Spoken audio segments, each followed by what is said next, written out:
안녕하세요. 코인우먼입니다. 오늘은 2024년 3월 20일 수요일입니다. 오전 10시 45분경이고요. 구독과 좋아요, 알림 설정 정중히 부탁드리면서 오늘 영상 시작하겠습니다. 리플 소송 소식부터 말씀드리겠습니다. 오늘 이른 오전 제임스 필란 변호사에 의해 공유된 내용에 의하면 3월 22일 SEC가 준비한 리플에 대한 구제책 관련 브리핑을 봉인할 것을 리플과 SEC가 협의하에 법원에 요청서를 제출했다고 합니다. 즉 3월 22일 SEC의 구제책 관련 브리핑을 대중에게 공개하지 않을 것을 양 당사자가 함께 법원에 요청했다, 이렇게 이해하시면 될 것 같은데요. 그렇다면 언제 공개가 될 것인가? 해당 내용을 법원에 제출된 요청서를 통해서 확인을 해보면 우선 3월 22일 SEC의 브리핑은 비공개될 것이다, 이렇게 말씀드렸고요. 3월 25일 리플과 SEC 양 당사자가 만납니다. 만나서 무엇을 하냐면 양 당사자가 어떤 내용을 수정하고 싶어 할 것인지 서로의 의사를 확인하는 시간을 갖는다는 것이고요. 이때 제3자도 같이 참석하는 것으로 보입니다. 그리고 추가적으로 필요한 자료가 있을지에 대해서 서로 논의를 진행할 것으로 보입니다. 그리고 나서 3월 26일 양 당사자가 합의된 내용에 대해서만 SEC의 구제책 브리핑이 대중에게 공개가 됩니다. 우리는 결국 SEC의 브리핑을 현지 시간으로 3월 26일 확인할 수 있을 것으로 보이고요. 우리나라 시간으로는 3월 27일 수요일 정도가 될 것 같습니다. 물론 대중에게 공개되는 것은 양 당사자가 협의된 내용만 공개가 되지만 SEC가 구제책으로 준비한 내용들은 법원에 모두 제출할 수 있는 점은 구분해서 이해하시면 좋을 것 같습니다. 해당 단계 이후에 4월 22일 이제 리플이 SEC의 구제책 관련해서 반대 브리핑을 공개를 합니다. 그런데 SEC의 구제책 브리핑과 마찬가지로 만약에 리플이 준비한 구제책 관련 반대 브리핑과 관련해서 뭔가 봉인이 필요한 것이 있게 되면 4월 23일 양 당사자가 만나서 협의를 하게 되고요. 협의한 내용을 바탕으로 4월 24일 리플의 반대 브리핑이 대중에게 공개가 됩니다. 5월 6일은 리플의 반대 브리핑에 대한 SEC의 답변이 봉인된 상태로 제출이 되고요. 그리고 5월 7일 양 당사자가 또 만나게 됩니다. SEC와 리플이 만나서 SEC의 답변 중에서 봉인되어야 할 것이 없는지 협의하고 협의된 내용 바탕으로 SEC의 답변이 5월 8일에 공개가 됩니다. 이게 전체적인 리플과 SEC의 협의된 내용이다 라고 보시면 될 것 같습니다. 그러면 이 요청서가 어떤 의미를 갖느냐, 그것이 더 중요할 텐데요. 첫 번째가 리플이 사업적 파트너를 보호하기 위한 작업 중 하나이다 라고 보실 수 있을 것 같습니다.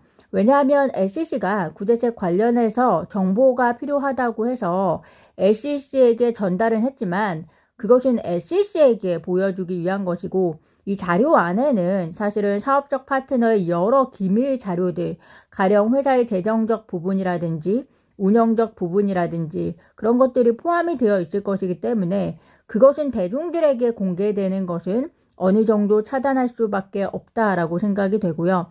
따라서 이러한 차원에서 진행된 협의 요청서라고 생각이 되어집니다. 그렇다고 해서 전체적인 이런 구제책 관련 타임라인이 딜레이가 된 것은 아닙니다. 단지 대중에게 공개되는 시점만 딜레이가 된 것이고, 판결을 해야 하는 판사에게 제출되는 일정은 변경된 것은 없기 때문이고요. 이 내용을 통해서 긍정적으로 볼 수 있는 것을 굳이 찾아본다면 리플과 SEC가 만나는 일정들이 좀 몇 번 있기 때문에 그 과정에서 서로 윈윈할 수 있는 건설적인 미팅이 이루어질 수도 있지 않을까, 기대도 한번 가져볼 만하지 않을까 생각이 듭니다. 현재 비트코인을 필두로 암호화폐 시장의 조정기를 거치고 있습니다. 그레이스케일의 GBTC 대량 유출, 그리고 비트코인 현물 ETF 유입의 감소, 그리고 FOMC를 앞둔 불확실성 때문에 어제는 비트코인이 고점 대비해서 약 16%가량 하락을 했습니다. 이 조정이 끝이라고 볼 수도 없고 또 16%가 최대라고 볼 수도 없기 때문에 투자자분들의 불안감이 확산이 될 수 있을 텐데요. 그럴 때일수록 비트코인의 단기가 아니라 중장기의 모습을 그려가시면서 투자에 임하시는 것이 좋지 않을까 싶습니다.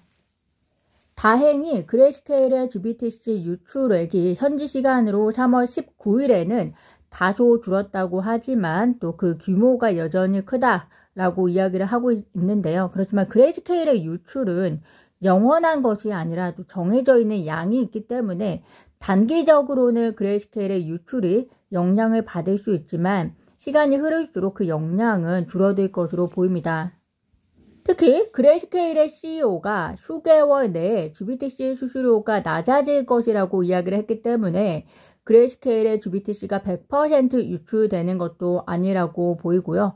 따라서 지금은 조정기라서 이런 유출 기사에 민감하게 반응할 수 있지만 지금 비트코인 시장은 수요에 견인된 흐름으로 가고 있다 이렇게 보시면 될 것 같고요. 반감기 이후에는 수요에 의한 영향이 더 커질 것이다 이렇게 보시면 어떨까 생각이 듭니다. 마이크로스트래티지가 9,245 비트코인을 추가 매수했습니다. 전환사채를 발행하고 완료된 이후에 바로 비트코인을 구매한 것으로 보이는데요. 역시나 장기적인 비전을 보고 구매하는 것이라서 현재 이 정도 조정기에 만족을 하고 바로 구매한 것으로 보입니다. 마이크로스트래티지 그 암호화폐의 혹한기 속에서도 정말 꿋꿋하게 비트코인에 투자한 기업인데요. 현재 비트코인 보유량이 약 1%가 된다고 하니 향후 세계적으로 얼마만큼의 부를 가진 기업이 될 것인지 흥미롭습니다. 블룸버그 ETF 전문 애널리스트가 이더리움 현물 ETF가 5월에 승인될 확률이 계속해서 낮아지고 있다라고 말했습니다. 그는 비트코인의 경우 1월 승인 전에 규제기관과 발행사 간의 광범위한 논의가 진행이 됐는데 이더리움 현물 ETF는 그렇지 않다라고 설명을 했고요.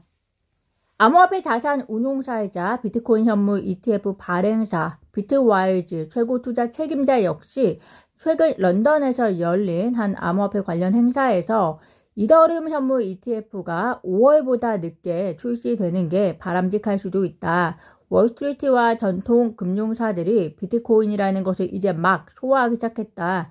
또 다른 암호화폐 ETF로 확장되기 전에 좀 더 시간을 줘야 한다고 생각한다 라고 하면서 이더리움 현물 ETF가 12월에 출시가 되면은 5월 출시 때보다 더 많은 자금을 끌어당길 것이다 라고 덧붙였습니다.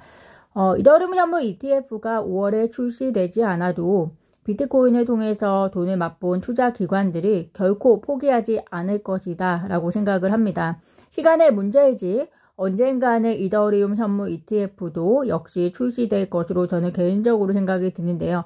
아마도 5월 SEC의 이더리움 현물 ETF 거부 결과가 나오면 실망감에 이더리움 가격적 영향이 있을 수 있겠지만 암호화폐 불장 속에서 또 좋은 투자의 기회가 될 수 있지도 않을까 개인적인 생각이 듭니다. 세계 최대 자산 운용사 블랙록이 토큰화 사모펀드를 출시할 예정이라고 오늘 보도가 되었습니다. 현지 시간으로 14일 블랙록이 SEC 관련 증권 공모 신고서를 제출했는데요. 해당 신청서에 따르면 펀드에 참여하기 위한 외부 투자자의 최소 투자액은 10만 달러, 그리고 해당 상품의 구체적인 출시일은 아직 명시가 되지 않았다고 합니다. 다만 미국 마이애미 소재에 있는 규제 준수 디지털 자산 플랫폼 시큐리타이즈가 펀드 판매를 전담할 예정이다 라고 하는데요. 이 소식을 전달드리는 이유는 기관들이 이제 토큰화에 관심을 본격적으로 가지면서 변화는 정말 빠르게 진행될 것 같다는 생각이 들어서입니다. 지금까지의 변화보다 앞으로 1, 2년 안에 토큰화된 자산의 영역이 굉장히 빠르게 성장할 것이라는 생각이 드는데요. 그 안에서 어떤 블록체인 기업이 그 뛰어난 기술을 통해서 그 시장의 파일을 빠르게 가져갈 것인지 이 또한 투자자라면 관심 있게 보셔야 할 것으로 생각이 듭니다. 오늘 제가 준비한 소식은 여기까지입니다. 오늘도 영상 시청 진심으로 감사드리고요. 구독과 좋아요, 알림 설정은 코인우먼에게 큰 힘이 됩니다. 감사합니다.